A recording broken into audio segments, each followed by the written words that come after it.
Trước mắt bạn đây chính là mẫu biệt thự phong cách tropical 2 tầng, diện tích xây dựng 7 x 20 m cực đẹp và thu hút.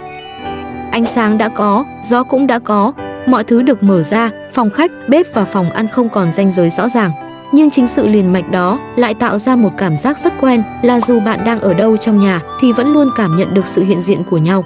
Một người đang nấu ăn, một người ngồi ở phòng khách, hay chỉ đơn giản là ánh sáng từ trên cao đổ xuống hòa cùng mảng xanh, tất cả đều kết nối lại theo một cách rất tự nhiên.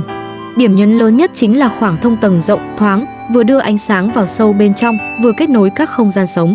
Công năng được bố trí hợp lý với 4 phòng ngủ, 3WC, đảm bảo sự riêng tư cho gia đình nhiều thế hệ nhưng vẫn có không gian sinh hoạt chung ấm cúng. Vật liệu thô mộc kết hợp cây xanh không chỉ mang lại vẻ đẹp gần gũi mà còn tạo cảm giác như đang sống trong một resort thu nhỏ ngay tại nhà. Còn bạn cảm nhận căn nhà này như thế nào? Hãy chia sẻ để mình biết với nhé!